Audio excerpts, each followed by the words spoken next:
Hi dear children, welcome to today's class. Today we are going to discuss the next section of the chapter application of derivative, that is maxima and minima. In this section we are going to discuss what is maximum value of function, minimum value of a function, and local maxima, local minima, and absolute maxima, absolute minima. Okay, this we are going to discuss in this section. So just look at that first figure. We can see that at x is equal to c, our function f has the maximum value. At x is equal to c, our function f has the maximum value. Okay, but in second figure, our function f has the minimum value at x is equal to c. In the second figure, our function f has the minimum value at x is equal to c. Then what is this minimum value and what is this maximum value? Okay, so consider one function that is defined on an interval I. Okay, that is defined on an interval I. Then f is said to have a maximum. F is said to have a maximum. If there exists c belongs to I, we can find out one c from our interval I such that the speciality of that c, that is f of c greater than f of x. F of c greater than f of x for all x belongs to I. That means our f of c, that should be the greatest value of our function in that interval. If f of c is the greatest value of our function in that interval, then we will call that f of c as maximum value of f in I, and the point c is called a point of maximum value of f in I. A point of maximum value of f in I. Okay, so if you can find one c in your domain of our function f, and such that f of c corresponding to that c, we can find f of c. And if this f of c is the greatest value of your function f, then we can say that f of c is the maximum value of our function f, and c is called the point of maximum of our f. Now, then what is minimum value of our function f? F is said to have a minimum value if there exists a c belongs to I. In that case also, we should be able to find out one c from our interval I such that here that f of c less than f of x for all x belongs to I. F of c less than f of x for all x belongs to I. That means our f of c, that should be the least value of our function f. That should be the least value of our function f in the interval I. Then we can say that f of c, that is the minimum value of f in I, and the point c in this case is called a point of minimum value of f in I. A point of minimum value of f in I. Now, f is said to have an extreme value. F is said to have an extreme value. F is said to have an extreme value in I if there exists a point C, if there exists a point C in the interval I such that f of c is either a maximum value or a minimum value of f in I. Okay, this extreme value means either f of c is maximum or f of c is minimum. In that case, we can say that our function f has an extreme value in I. The number f of c in this case is called the extreme value of f in I, and the point c is called the extreme point, and the point c is called the extreme point. So this is the definition of maximum value and the minimum value. Maximum value means we should be able to find out one c in our interval I such that our f of c is the greatest value of our function in that interval I. The minimum value in that case also, if we are able to find out one c in our interval I such that f of c, that is the least value of our function f in that interval, then f of c is called to the minimum value. Okay. Now, just consider the graph of mod x. Okay, just consider the graph of mod x. We know that this is the graph of mod x. Okay, this is the graph of mod x and this is our origin. And in this case, the minimum value of our function is 0. The minimum value of our function is 0. And what about maximum? Maximum, if it is defined on a real number, we can't say that what is the maximum value of our mod x. Okay, this is our f of x is equal to mod x function, and from the graph it is clear that the minimum value that is 0. And what about maximum? Okay, that is little bit difficult. We can't find out the maximum if it is defined on real number set. Okay, if it is defined on the real numbers, then we can't find out the maximum value of f in capital R. But the minimum value of f, that is 0, and it is at x is equal to 0. Now, monotonic function. Okay, that is a special type of function. Monotonic function.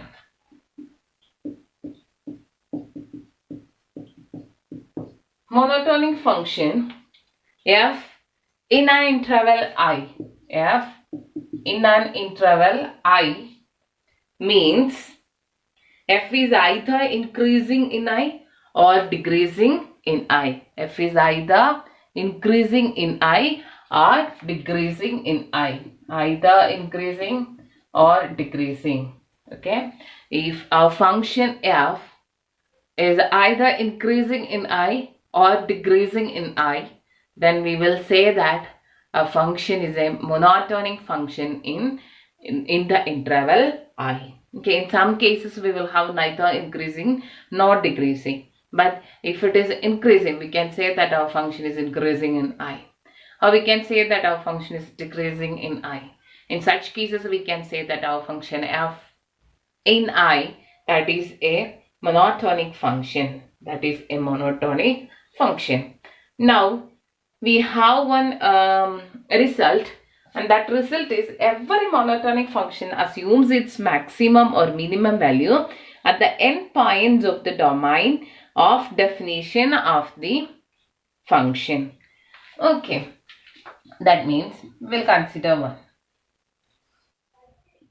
Suppose it is 1 and it is 4. Okay.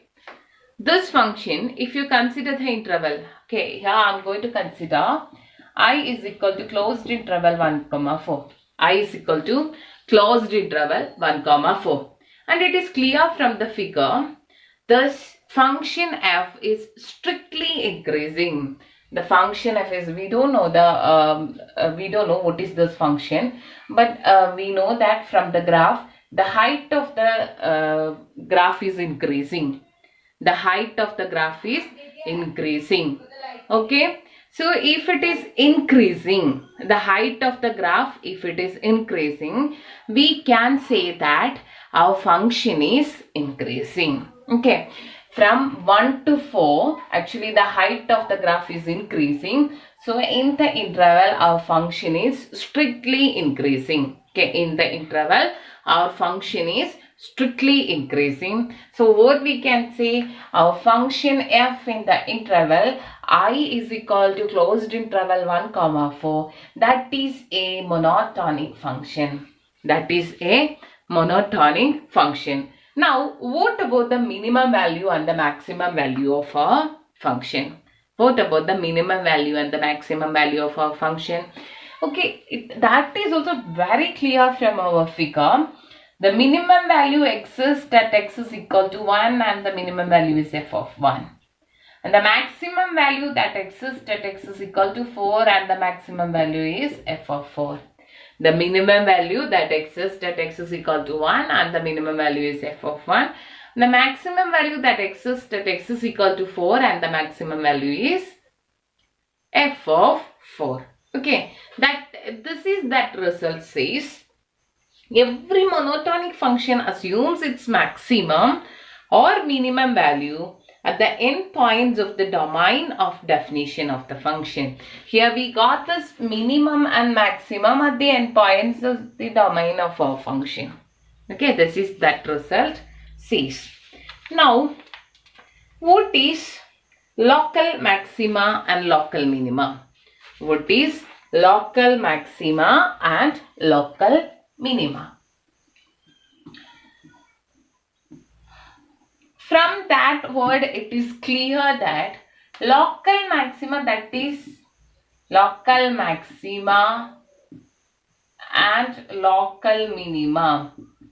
Local maxima and local minima, it is not the maxima. Some cases it may be the maxima and the minimum value, but this is the maximum in some particular subintervals, or this is the minimum value in some particular interval.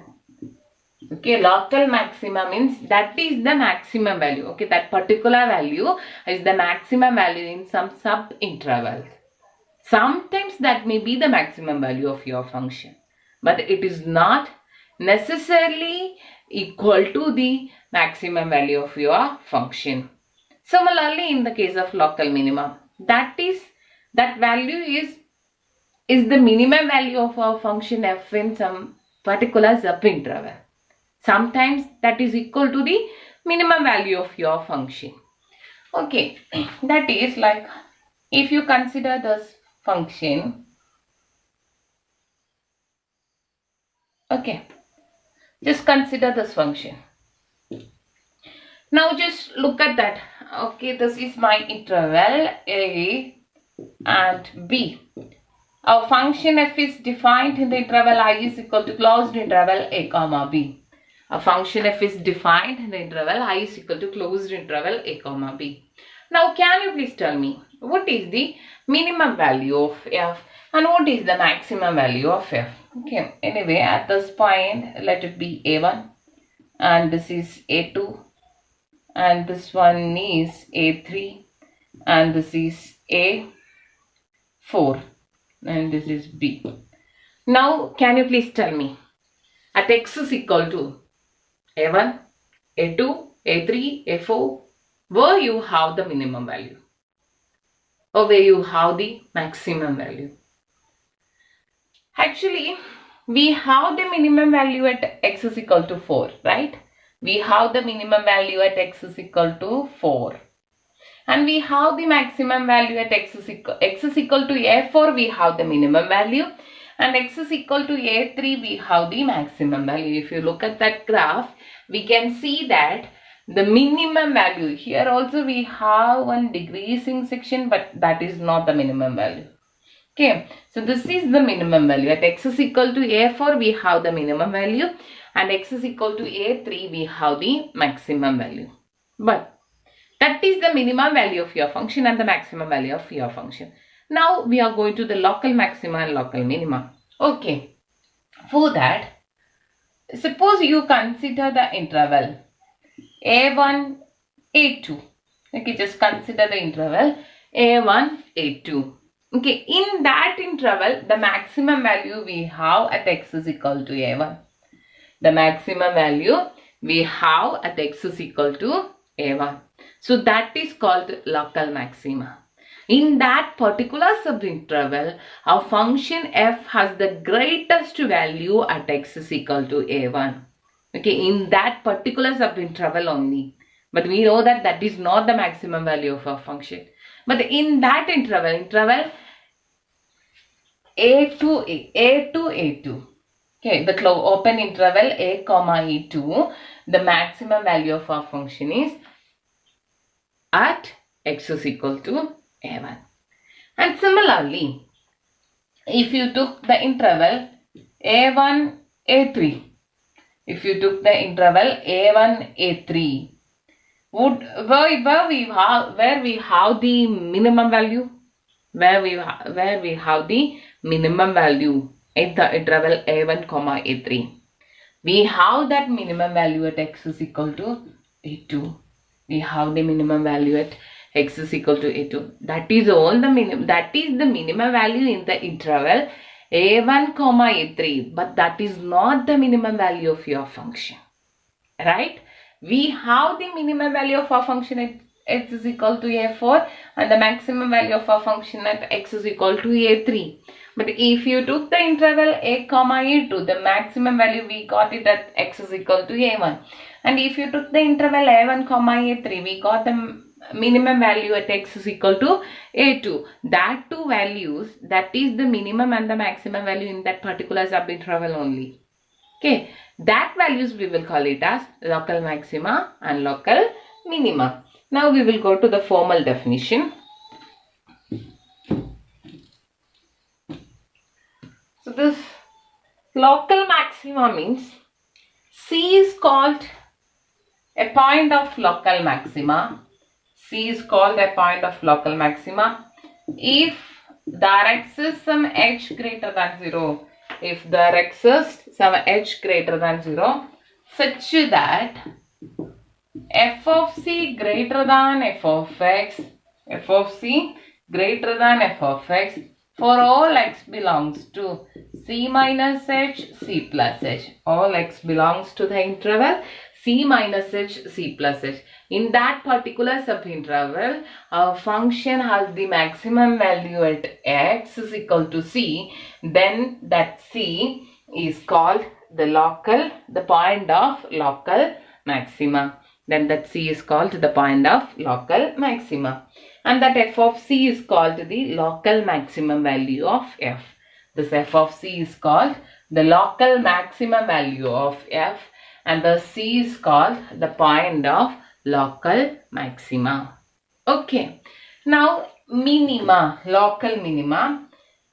C is called a point of local minima if there exists h greater than 0 such that f of c less than f of x, f of c less than f of x for all x belongs to in the interval c minus h comma c plus h, open interval c minus h comma c plus h. That means in that particular subinterval we are considering a small portion of our domain. In that portion at x is equal to c, if we have the least value, okay, if we have the least value, then that c is called the point of local minima and this f of c is called the local minimum value of f.